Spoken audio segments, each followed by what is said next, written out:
Emily Carter had planned for a quiet Friday night, the kind that feels slow but safe, where nothing unexpected breaks the rhythm of routine. Yet, just as dusk settled over her small Oregon town and the lights inside her modest home began to glow, her phone rang and changed everything because it was her cousin Sarah calling from Seattle, her voice strained and rushed, explaining that her teenage son Noah had stormed out after a painful argument and boarded a late bus without telling anyone where he was going, and before Emily could fully process the situation. Sarah admitted that Noah was already on his way to Emily's place, carrying little more than a backpack and a storm of emotions. And though Emily hesitated for a moment, feeling unprepared and unsure, she agreed because family still meant something to her, especially after a recent breakup had left her feeling disconnected from the world. And when Noah arrived an hour later, taller than she remembered, shoulders tense, eyes tired in a way that didn't match his age, Emily sensed that this wasn't just teenage frustration, but something deeper, something heavy that had pushed him to run instead of stay. So she welcomed him inside without questions, offering warmth and calm instead of judgment. Noticing how carefully he placed his shoes by the door as if trying not to take up too much space. And as they sat in the living room with the television on low and the house filled with the quiet hum of evening, Emily realized how fast life had moved, how Noah was no longer the loud child she once babysat, but someone standing at the edge of adulthood, uncertain and overwhelmed.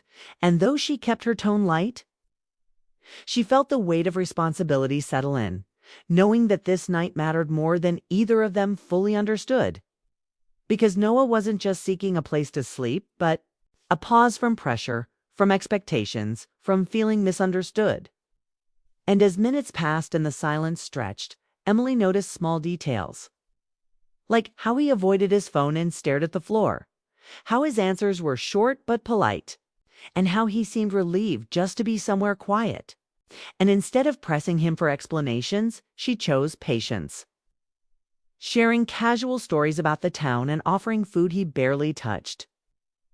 Sensing that pushing too hard might cause him to shut down completely, and while she prepared the guest room later that night, she reflected on how strange life could be, bringing someone else's struggles into her lonely space just when she was trying to rebuild herself.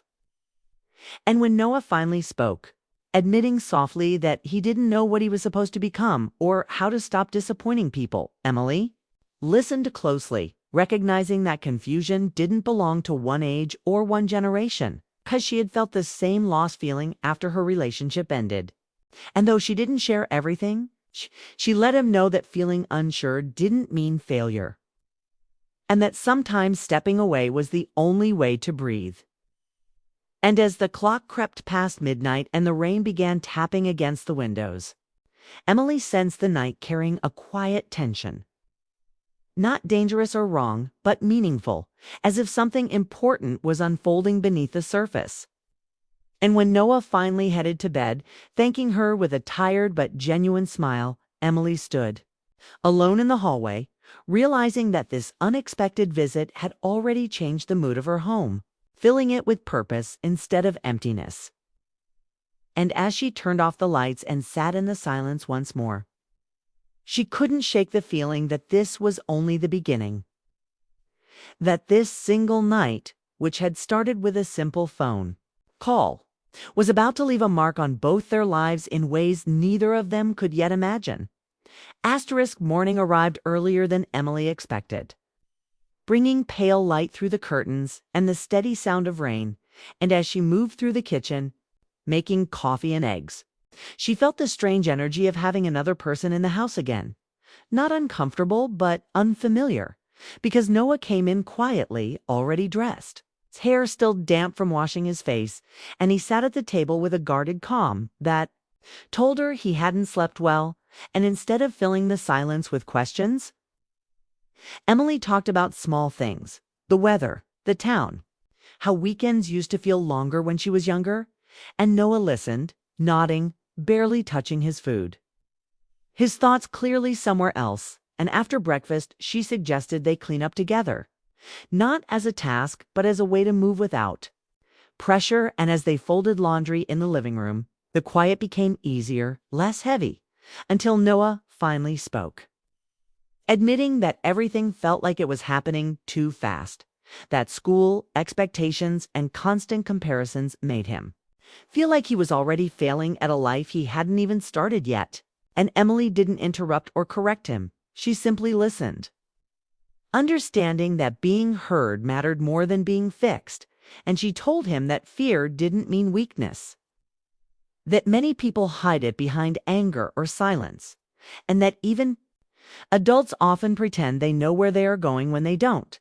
And Noah looked surprised by her honesty, as if he expected lectures instead of understanding, and encouraged by her calm tone. He admitted the argument with his mother wasn't about rules, but about feeling trapped, about wanting space without being seen as ungrateful or irresponsible. And Emily shared just enough of her own story to show she wasn't speaking from a distance, explaining how her recent breakup had forced her to face loneliness and doubt, how starting over felt terrifying even when it was necessary. And Noah listened closely now, seeing her not just as an adult relative, but as a real person who had stumbled and survived. And the connection between them deepened in a simple, healthy way built on trust and shared emotion rather than anything inappropriate or confusing. And as the rain slowed outside, Emily suggested they take a short walk later, believing movement might help clear the fog in his head. But before that, they sat by the window, watching the street. And Noah asked questions about her choices, her job, her independence. Not out of curiosity alone, but because he was searching for proof that life didn't have to follow one strict path. And Emily answered honestly, saying she had made mistakes, chosen wrong people, doubted herself many times, but had also learned that growth often came from discomfort. And this stayed with Noah, visible in the way his shoulders relaxed, and though the mood remained serious, there was a new lightness, a sense that the weight he carried had shifted slightly, and Emily felt something change inside her too, because helping him gave her a sense of meaning she hadn't felt since her breakup, reminding her that care and connection didn't always come in romantic forms. And when Sarah called to check in, Emily kept the conversation calm, assuring her that Noah was safe and doing better. And Noah listened from the hallway, hearing concern instead of anger, which softened him further. And after the call, he admitted he hadn't expected anyone to listen without trying to control him. And Emily gently reminded him that running away wasn't a solution, but pausing to breathe was sometimes necessary. And the rest of the morning passed quickly, filled with simple actions and honest words. And by the time the rain stopped and the clouds began to break, both of them felt different than they had the night before, not suddenly healed or changed, but steadier, clearer, as if the chaos that had driven Noah to leave home had finally slowed enough for him to see himself more clearly. And as Emily watched him stand at the window, looking out at the quiet street with a thoughtful expression, she sensed that this visit was doing more than calming a troubled teenager. It was reshaping how both of them viewed fear, trust, and the quiet power of being present. And though neither said it out loud, they both understood that this day, like the night before, was shaping a turning point that would carry forward long after the visit ended. By early afternoon, the clouds began to thin, and Emily suggested they leave the house for a while, knowing that staying inside too long would pull Noah back in too, his thoughts. So they drove toward the river that curved around the edge of town, a place where the water moved steadily and the air felt cleaner. And as they walked along the path lined with wet leaves and tall trees, Noah seemed more relaxed, his steps lighter, his gaze less guarded. And he talked freely now, sharing stories about school, pressure from teachers, friends who pretended to have everything figured out, and the constant feeling of being measured against expectations he never agreed to. And Emily listened while matching his pace, offering calm words without trying to steer his feelings. And as the river came into view, wide and quiet, Noah stopped and stared at it for a long moment, admitting that leaving home had scared him more than he expected. That, sitting alone on the bus, he wondered if he had made a mistake, and Emily told him that fear didn't cancel courage. That sometimes the hardest step was the one taken in confusion, and this seemed to stay with him as they continued walking, because he began asking deeper questions, not about rules or limits, but about choices, asking how she knew when to walk away from her relationship, how she handled disappointment without losing herself. And Emily answered honestly, explaining that clarity rarely came first, that she had stayed longer than she should have because change felt worse than pain, and that learning to trust herself had been slow and uncomfortable. And Noah listened carefully, absorbing every word as if it might help him avoid the same mistakes, and for the first time since arriving, he smiled without forcing it, realizing adulthood wasn't a single moment of knowing, but a long process of learning. And they sat on a bench near the water, the sound of the river filling the silence. And Noah admitted that staying with Emily had made him see his mother differently too. That he understood now her fear came from love, not control, and Emily encouraged him to talk to her honestly instead of disappearing, reminding him that running created more worry than space. And as if the timing had been planned, Emily's phone rang, and Sarah's name lit up the screen. And the tone of the call felt heavier than before, because Sarah was anxious and ready to drive down immediately, worried that Noah might pull away again if she waited too long. And Emily listened, carefully, trying to balance concern with calm, assuring her that Noah was safe and thinking clearly. And after ending the call, Emily shared the truth with Noah instead of hiding it, telling him his mother wanted to come get him that evening. And Noah's expression changed, a mix of relief and nervous tension, because while he knew it was the right step, he feared returning without having the right words. And Emily reminded him that he didn't need perfect answers, just honesty. And as they walked back toward the car, the weight of the upcoming goodbye settled in. And Noah grew quiet again, not withdrawn, but thoughtful, as if preparing himself for what came next. And back at the house, he packed his bag slowly, folding his clothes with care, no longer rushing or avoiding. And before leaving, he stood in the doorway, hesitating, then thanked Emily for listening, for not treating him like a problem to solve, and for showing him that being confused didn't mean being broken. And Emily felt emotion rise in her chest, realizing how deeply the visit had mattered to both of them. And when Sarah arrived later that afternoon, the reunion was tense but gentle, filled with concern rather than anger. And Emily watched as Noah hugged his mother, seeing in that moment how much had shifted in such a short time. And as the car drove away, Emily stood alone on her porch, the quiet returning once again. But this time it didn't feel empty. It felt full of meaning, because she understood that sometimes the most unbelievable moments weren't loud or dramatic, but quiet, turning points that changed how people saw themselves and each other. And as the sun dipped low and the day ended, Emily knew that this chapter, though brief, had left a lasting imprint on her heart. Asterisk, after Noah left with his mother, the house felt quieter than it had in weeks. Yet Emily didn't feel the emptiness she had expected. Instead, there was a strange warmth lingering in the air, the kind that comes after a conversation that changes you without fanfare. And she wandered from room to room, noticing little things she hadn't before: the way the sunlight touched the kitchen counter, the soft hum of the refrigerator, the peaceful rhythm of her own breathing. And she realized that the visit had shifted something inside her, something she hadn't known was so fragile, because caring for someone else's worries, even briefly, reminded her that life was not meant to be carried alone, and that connection, even temporary, could leave lasting echoes. She remembered every expression on Noah's face, every hesitant word, every small laugh he had shared while walking along the river. And she felt a mixture of pride and bittersweet longing, knowing that her guidance had helped him see a little more clearly that she had been a safe place when the world outside seemed confusing.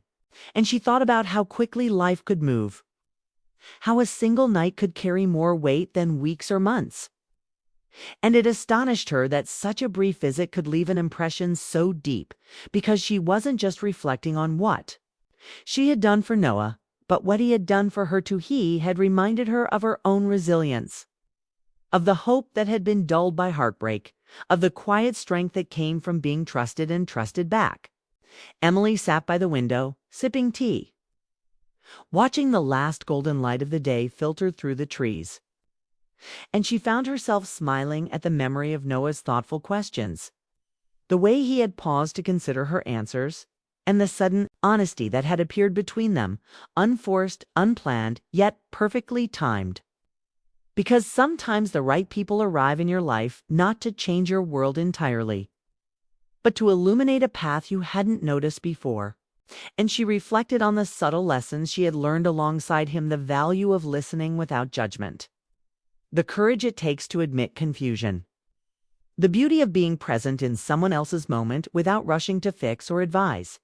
And she realized that these were the kinds of moments that shaped character and heart in ways that words alone could not fully capture.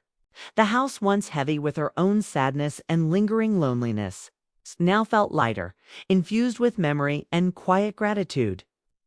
And Emily understood that the unbelievable part of that night wasn't drama or excitement, but the emotional ripple. It created the sense that both she and Noah had stepped into a space where trust, understanding, and vulnerability could coexist safely, and that even though he was gone, the lessons he had carried and left behind were tangible, shaping the way she viewed connection, compassion, and self-worth. Later that evening, she spoke briefly with Sarah, who sounded calmer, happier, relieved to see Noah returning home with more clarity and a softer heart. And Emily felt her own spirit lift with the reassurance that her role, however brief, had contributed to his growth, and she marveled at how small actions, sharing a meal, walking in the rain, offering an ear, could have such profound consequences, not just for him, but for her, because she had been reminded that empathy was not a weakness, but a form of courage, and that helping someone navigate their confusion often revealed your own. As night settled fully over the town, Emily prepared for bed, yet she lingered a moment longer in the living room, reflecting on the week's events, on the way the ordinary had become extraordinary through presence, and on the quiet joy of realizing that meaningful connections don't always require years. Sometimes just hours of openness, patience, and honesty. And she understood that the unbelievable nature of that night was not in spectacle, but in transformation, because both she and Noah had come away with new insight, he with hope for the future and clarity about his own emotions, she with renewed faith in human kindness and the power of listening. She thought about how easy it was to underestimate the importance of small gestures, how quickly the chance to impact someone positively could pass by, and how deeply one could feel after just a single night spent being attentive, caring, and present. And she acknowledged that life often surprises you with people who enter and exit, leaving behind a sense of fullness that no material possession could provide.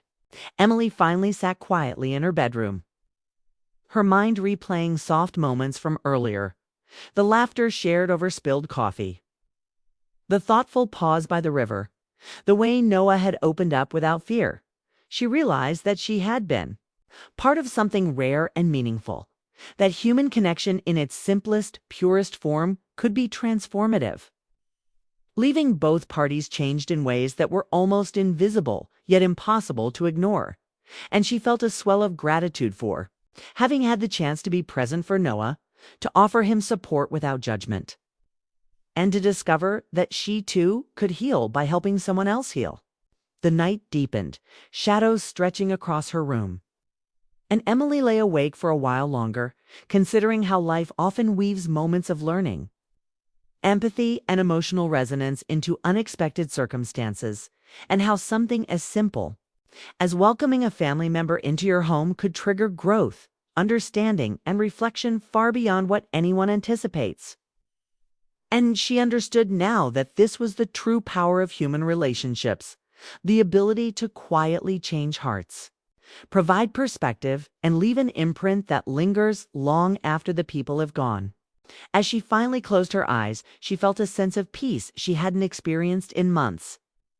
A certainty that while life would continue with its inevitable ups and downs, she had been reminded that hope, trust, and understanding were still very real, still attainable, and still capable of leaving an indelible mark on those willing to embrace them. And she drifted to sleep with the comforting knowledge that the night with Noah, brief as it had been nothing short of unbelievable, in the most gentle, transformative way possible.